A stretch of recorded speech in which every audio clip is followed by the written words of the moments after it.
Entitled Karen vs. ex-Navy aviation pilot. Mom and I were sharing IDWHL stories, and she shared how she met my stepdad. I knew they met at an airport, but I didn't get the full details, until now. Several years ago, Mom was a brand new flight attendant, her dream job. She was heading to her gate, excited for her first ever flight as an attendant, when she gets stopped by our villain, Karen. The conversation went roughly as follows. Karen, excuse me. Mom, how may I help you? Karen, I need you to upgrade us to first class. Mom, I'm sorry, but you'll need to talk to the gate agent. I'm a flight attendant. Mom could understand Karen's confusion because gate agents and flight attendants wear the same uniform. However, they're completely different departments. A gate agent can't do what a flight attendant can do, and vice versa. Karen, I don't care. You're going to upgrade me to first class. Poking Mom in the chest, right? Fucking. Now. Enter our hero. Stepdad, who just so happened to be the captain of Mom's flight, was getting some coffee at a nearby shop and he overhears Karen's entitled rant. He comes up. Stepdad, what seems to be the problem, ma'am? Karen, finally. I'm Karen and I need to be put on first class on flight 123. Stepdad, that's my flight. I'll speak to the gate agent after you apologize to my flight attendant for your entitled behavior, or I'll have you kicked off my flight. Now most people would agree to do this. But as you can probably guess, Karen isn't one of them. Instead, Karen then does the stupidest thing you can imagine. She tries to punch Stepdad in the face. What Karen and Mom didn't know is that Stepdad is a Navy veteran who used to train fighter pilots and is in good shape. The next thing Mom knows, Stepdad has twisted Karen around, had her arms pinned behind her back and calling for security. The flight ends up being late because Mom and Stepdad were giving statements and agreeing to press charges. Karen ended up getting pressed with assault charges and getting banned from the airline. That evening, once everyone finishes up, Stepdad comes up to Mom. Again, the conversation went like this. Stepdad, hey, I wanted to apologize for that. I heard you're brand new, and I hope that hadn't scared you off from your job. Mom, nah, I have 2 kids. It takes more than that to scare me. Stepdad, still, I want to make it up to you. Are you free this evening? I know a really great restaurant in town. Mom, I'd love to. A few years later, they got married. Ma'am, I don't work here. For good clarification, I work in a well-known bookstore in my country. My uniform is a white blouse with a cactus green fabric apron with the name of the bookstore embroidered on it. I usually wear a bun.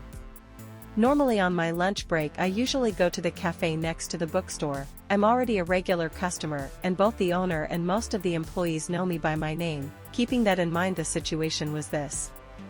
I went to my lunch break as I normally do. As it's really close, I don't see the point in taking off my apron. I joined the queue for my much desired snack and tea. When I finished my order I sat down next to the counter and started talking to one of the people in charge. We were talking about some books that had arrived and were from the new collection he was waiting for, when suddenly Karen, I'll call her that, appears next to me and starts shouting like, "Why are you chatting when you should be serving me?" I honestly don't understand these people, she continued shouting and drawing the attention of the entire establishment. I looked at the worker next to me, and we didn't understand. But then Karen pulled me over. She was sitting on a bench, and started shouting about how useless I was, and that she was going to report me to my boss. It must have taken about 10 minutes for me to react. Me, ma'am, there must be something wrong, I don't work here, dash. What BS, I saw you chatting, how can you stay here chatting while I'm waiting for more than 30 minutes for my order? I realized then that this woman was crazy. And then some of the employees started trying to convince Karen that I explicitly didn't work there. And ironically the only argument she had was she has a bun and wears an apron. I believe I saw several people laughing at the situation. After a few long minutes, she got upset and said she wanted to talk to the boss. But Arthur, a young man in his 50s, appeared and started talking to Karen, who still insisted that I was an employee there. And then Arthur sent her out and handed the money into her hand. and pushed her outside the cafe, while she was shouting that she was going to call the police. Poor Karen. The cafe has internal cameras and there were several customers in the store, including my manager, who when we started to return to the bookstore she laughed at the situation, and the coffee discussion became a topic of conversation throughout the week. How I Don't Work Here Lady almost turned scary for an off-duty police officer. This story came from my friend's husband, Adam. And yes, this is Belle's husband. Belle's my retired Army officer friend.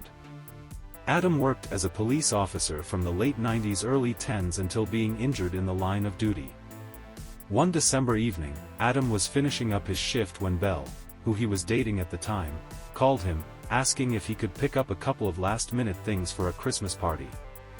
Since the Mart of Walls is about a mile away from the station, Adam decides to go there. He's wearing a thick dark blue coat over his uniform, complete with vest, belt and gear, including his sidearm, radio, handcuffs and baton. He's in the dairy section, getting some cream when he heard a woman say in a low voice, "Excuse me?" Adam turns to look. There's a young woman, maybe college age, dressed in jeans, a thick coat and heavily pregnant. Definitely not the Karen type. "Can you please help me get a TV from the back?" Adam is about to use the classic, "I don't work here, lady" line when he sees the fear in her eyes. Now on high alert, he leans close to her and whispers, "What happened?" "I'm scared of my husband. He just shot the officer who pulled us over." Adam looks up and sees this strung-out looking man, who looks like he hasn't showered in days and watching them with, as Adam recounted, shark eyes. Thinking fast, Adam says loud enough for the man to hear. "I'm more than happy to help you, ma'am. Let me page the back and we'll get it in a minute. Hang tight." Using his cell phone, which wasn't as common as it is now, he texted a fellow officer who was still on duty, asking her if an officer got shot. When she confirmed it and asked what was going on, he told her what was going on, to alert the manager and to send a couple of units to the store. She responded to him that the units were on the way, the manager had been alerted and to hang tight. Once he received her text, he said, "It's on its way to the front. I'll personally escort you there so the manager knows who it belongs to." So he leads the family to the front and makes eye contact with the manager. The manager, who recognizes Adam from previous excursions, comes over. Adam, keeping up the charade, says to the manager, "Boss, I think it'd be good to get the lady off her feet for a little bit while we get the car loaded." He said with a meaningful look. "It's going to take several minutes anyway." The manager nods and says, "Of course, come with me, ma'am. My office is just this way." Once the lady and the manager were safely away, Adam and the man head out to the parking lot. Just then, Adam spots the officers getting out of their cars and nods at them. The takedown wasn't as dramatic as you'd expect it to be. They recognized him and arrested him as soon as several outstanding warrants for his arrest were revealed. The officer the man had attacked survived his injuries and the man got a nice long prison sentence for several charges, including attempted murder. The lady filed for divorce and, with Adam and Belle's help, was able to get home to her family. Last Adam heard, she was doing well. When she heard the story, Belle, as she put it to me, knew I met the man I was going to marry someday.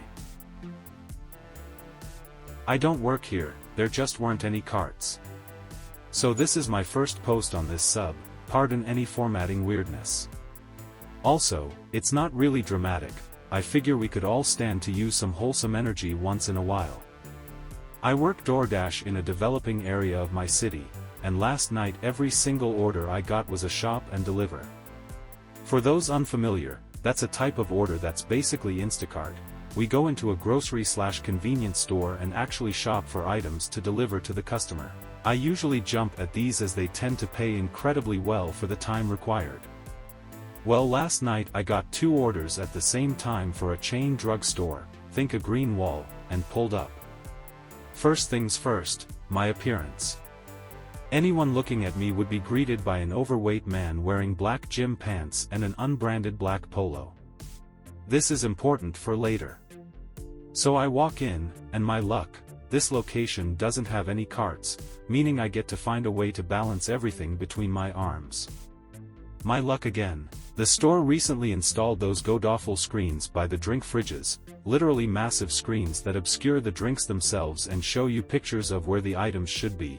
They're almost never correct and are a massive pain, especially when they just play an ad for 10 seconds. Well, goody for everyone, the screens are dead. Blank. Not working.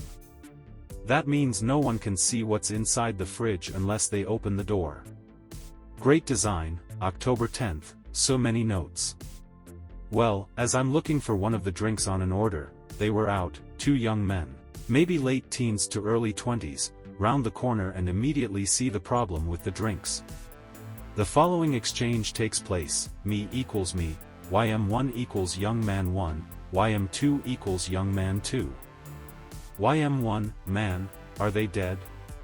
Me, nah, the screens are down but the fridges still work.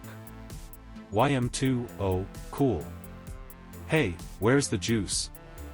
Me, wanting to be helpful, and thinking that he was talking to his friend, I was just in this one and it's got the OJ if that's what you need. I left them and that was that. As far as I was concerned, nice little interaction, and it never occurred to me that they thought I worked there. Until a few minutes later. By now, I've got about 7 items in my arms, some of them more precariously than others. Well, as I enter the center aisle to start looking for the last item I need, I run into these guys again, and then we get to the IDWH moment. YM1, hey man, where are the toothbrushes? Me, I'm looking around, trying to see where oral care would be. We're right in front of first aid and I know it's not there. Also, this is when I realized they thought I was an employee. YM2, wait, do you work here? Me, no, I'm just here for DoorDash. Both YM, oh wow, cracking up, we thought you worked here. Me, no, I get it. Carrying a bunch of stuff, Polo, you're cool. I think toothbrushes should be down there, pointing toward the front of the store. We went our separate ways again, and I ended up right behind them in line a few minutes later. YM1 actually asked me a few questions about signing up for DoorDash and I hope I was able to help him out on that one. But there we go, my only real IDWHL story. I've been somewhat mistaken for an employee a few times but never that blatantly. Having spent years in customer service, I guess I just have that demeanor when in public, and I'm usually more than willing to help people when they're nice, and these gentlemen were extremely nice. Helping a random bunch. This happened over 15 years ago. I had just gotten off work at a place where we wore dark green shirts and black slacks as a uniform, and I walked into a video rental place where they wore dark blue shirts and black slacks as a uniform. I hadn't changed my clothes, so it was an easy mistake to make. As I was walking through the store, a random lady asked me where she could find something.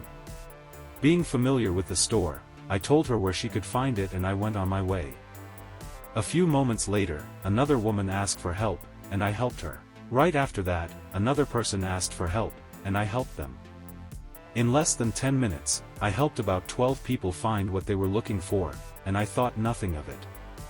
A few minutes later I had the movies I wanted and I got in line.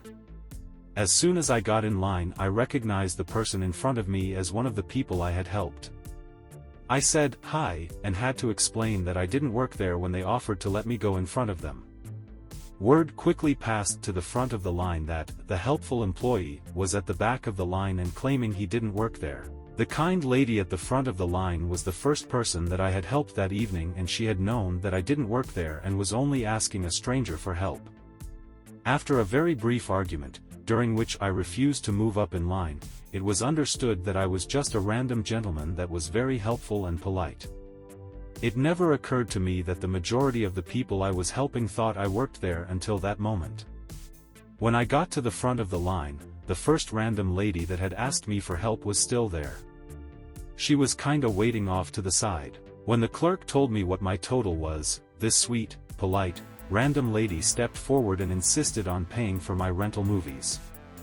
I declined her kind offer and told her to just pay it forward someday. I truly hope she was able to do just that. I was taught to be kind and pay it forward when you can.